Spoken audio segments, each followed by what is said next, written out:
Continuing on to lecture 10, which is type systems. We now start looking at types and type systems, which specify the most important kind of semantic analysis performed by compilers.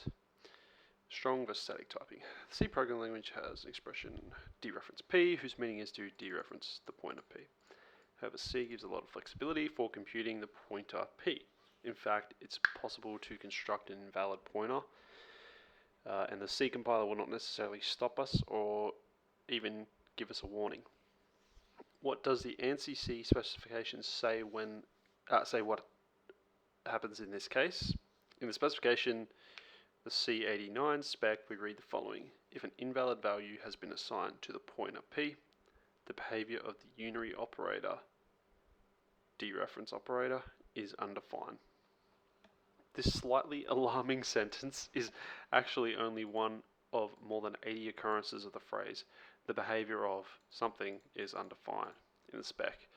What does it mean? It means that the computer is allowed to do anything it feels like, including bad things like erasing data you care about or sending illegal commands to attached hardware.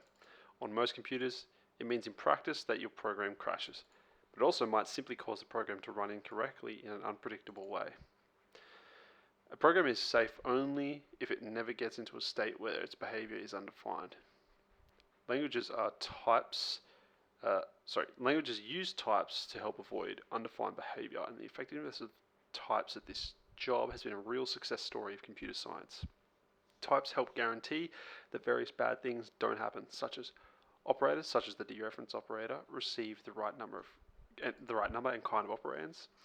User-defined functions receive the expected arguments too. Variables are assigned the expected kinds of values. Variables are initialized with values before they're used. Private module components are accessed only from within the module. Java security depends crucially on this. A strongly typed or type-safe language is one where undefined behavior can never happen.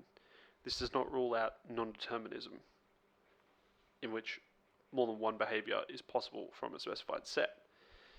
Clearly, C is not an example of a strongly typed language. A statically typed language is one in which the compiler associates types with program expressions, specifically terms. Wait, what does that mean? The compiler associates types with program expressions. Oh, okay, right. So an expression, I guess, resolves to a type, or exactly that, is associated with a type. C is an example of a statically typed language. A statically typed language has a sound type system if it is also strongly typed. Okay, the compile time type checks ensure safe behavior at runtime. In a dynamically typed language, values carry around a representation of their type at runtime. Languages like Perl and Python are dynamically typed but not statically typed. The Java language is statically typed, but it also has some support for dynamic typing, allowing it to safely handle typecasts and instance of tests. Statically typed, but also has some support for dynamic typing. Okay, we can classify languages according to whether they are strongly typed or statically typed.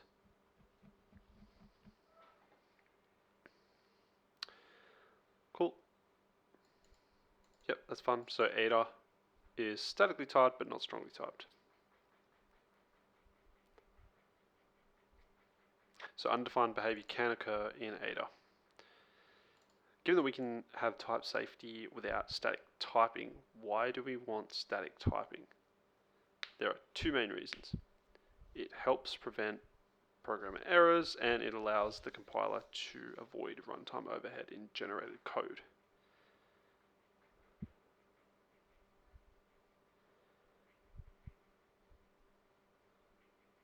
Okay, makes sense. Because if you are evaluating all your types at compile time, then obviously you're not going to have to do that in runtime generally. Static typing does have some downsides. It adds an annotation burden for programmers. it may make certain things programmers want to do impossible. Type systems that don't get in programmers' way tend to be complex and to require a complex, possibly slow type checking algorithm. And in general, static type system cannot guarantee the presence of every possible kind of runtime error. Errors such as division by zero are hard to check statically, and some runtime checks are unavoidable. Makes sense? Most program expressions denote types or terms. Terms are ordinary expressions that represent a computation to be carried out at runtime, whereas computation associated with types is carried out at compile time, except when dynamic typing features are used. Types are a compile time abstraction of runtime program behavior. In a sound type system, this abstraction is conservative. So good types rule out bad program behavior. For example, the type int usually indicates that a term with that type computes some integer, or possibly fails to terminate. Type systems have two components: a set of possible type expressions and a set of rules for associating terms with types. Okay? The set of possible type expressions is generally defined by a grammar, though in some type systems it is an involved process, even to define the well-formed types. For a language like Ada, types are easy to define. We use the metavariable t here to denote a type, but the Greek letter tau is another popular choice. So t is defined as an integer or a bool or something else. Here you can see two base types, also known as primitive or ground types, int bool, and array types. Fair enough. Which result from the application of a type constructor. What's this section? I'm guessing this is meant to be a heading. In many languages, programmers can use the names of their choosing to refer to types, so the grammar of types is extended accordingly. We use the metavariable x to represent a type name. Okay, for example, in OCaml or C, we can define another name for an existing type. For example, making the name num an alias for the type int.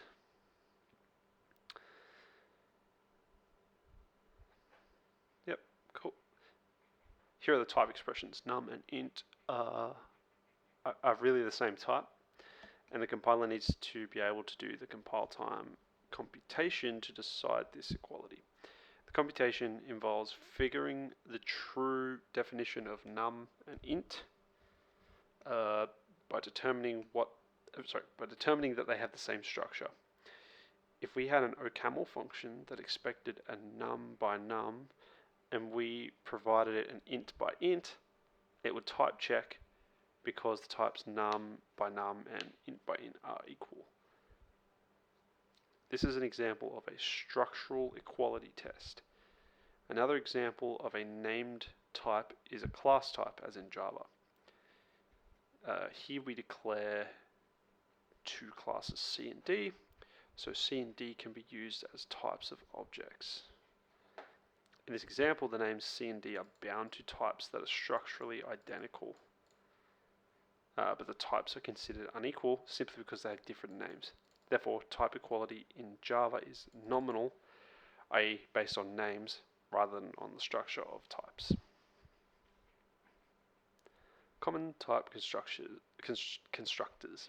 Different languages have many different kinds of type constructors, yep. However, there's some common underlying patterns.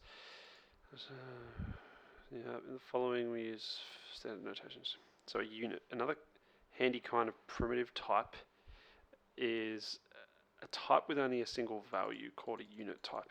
It has only one value, often written as parentheses, close parentheses. You could think of it as being like a Boolean, but a defective one.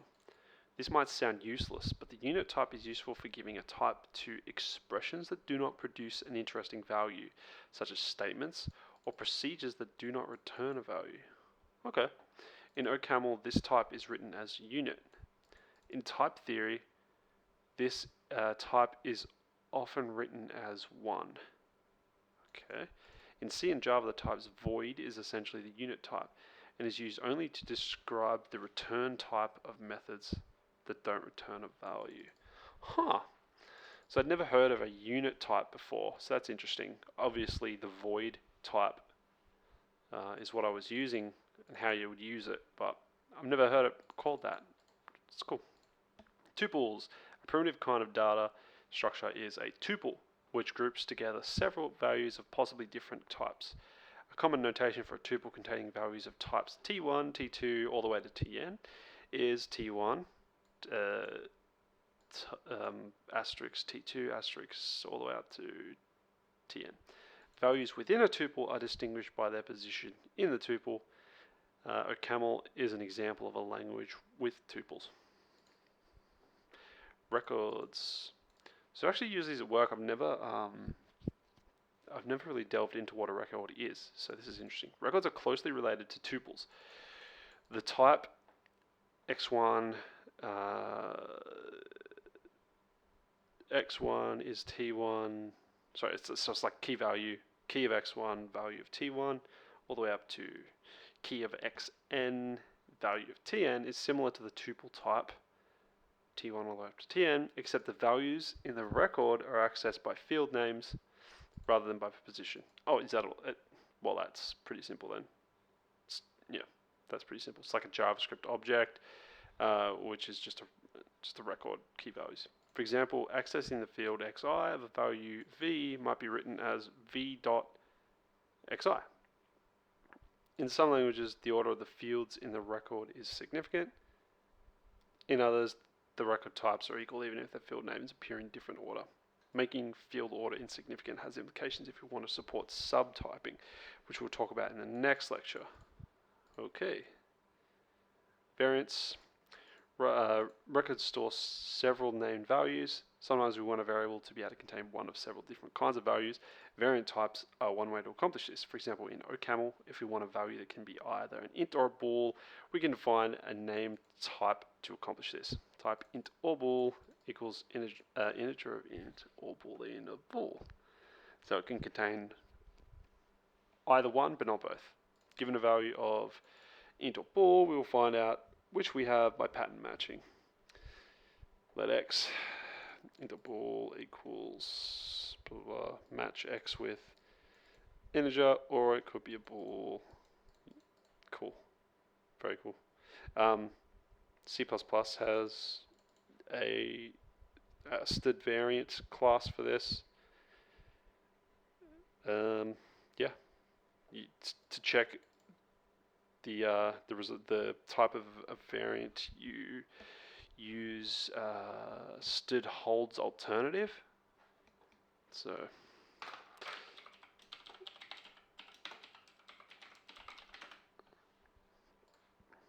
it's basically the same thing. Where is it? You can basically say, like, if this variant holds an integer, then do something. Sums. Different cases of a variant are distinguished by their names. A more primitive variant-like type is a sum type, in which different cases are distinguished by the order in which they occur. Thus, sums are to variants as tuples are to records. Okay. Okay. For example, the type int plus bool represents a value that can be either an int or a bool. Some types are useful for studying the theory of types, but real languages usually don't use them because it's too error prone to distinguish cases by their position. Huh, fair enough. Yeah, never heard of that before either. Function types. The type T1 to T2 describes a function that takes in a value of type T1 and returns value of type T2. To describe functions that expect multiple arguments, we can make T1 a tuple type. In languages like OCaml and C, function types are part of the language because functions are first class values.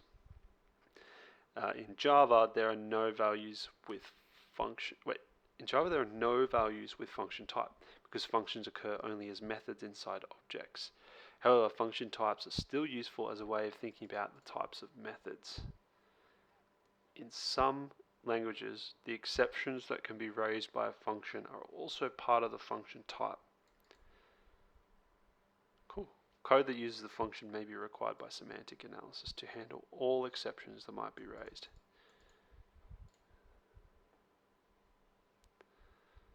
Fair enough. Array types. Most languages offer some kind of type constructor for mutable arrays. In Java and C, we have the type T brackets. In OCaml, we have T array. In some languages, the array type includes information about the size of the array or the bounds on indices. For example, in the language Pascal, the type array 1 to 10 of integer represents an array of 10 integers with 1 as the lowest legal index, 10 as the highest, I'm guessing. In the Cyclone language, a type-safe language based on C, array types may have lengths specified in terms of variables. Cool. For example, the declaration of int f takes an integer n, then the integer the integer array a is of size n. That's cool. That's very handy. Declares a function with two parameters where the first n specifies the length of the second array argument. Any attempt within the function to access the elements of a must be in context where the compiler can prove that the index is in the range 0 to n minus 1. Very cool. The Cyclone array type is an example of a dependent type, a type that mentions terms. Dependent types are a powerful language feature, but raise a lot of tricky issues. In general, they can lead to the compiler needing to prove complex theorems about possible computations. Most languages with some form of dependent types place restrictions on how they are used to avoid this. Reference types. Many languages have some form of reference types. A reference type refers to or points to another value and can be imperatively updated. The OCaml type tref is an example of a reference type. In C, we have the pointer type, which serves a similar function. Pointer types in C also support pointer arithmetic, which is unsafe. Don't know why they mentioned that. I guess. Parameterized types. Modern languages support parameterized types, which are user-defined type constructors. In Java, we can declare parameterized classes. Here, cell is a type level entity, but no value has the type cell. Instead, cell is really a function at the type level. If applied to any type T, it produces a class which looks like cell T.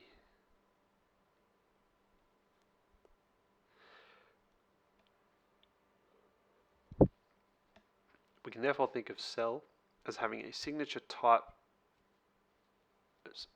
We can therefore think of cell as having a signature type to type. Technically, we say that the kind of cell is type to type, which is the same signature that we would ascribe to the type constructor for arrays. In OCaml, we can simply define our own type constructors, e.g.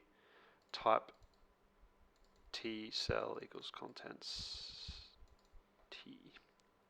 In either case, cell or cell, the type constructor describes a computation that can be carried out entirely at compile time. Languages have even been defined in which this type level computation is Turing complete, but usually we like to be confident that our compilers will eventually terminate, so this feature is quite unusual.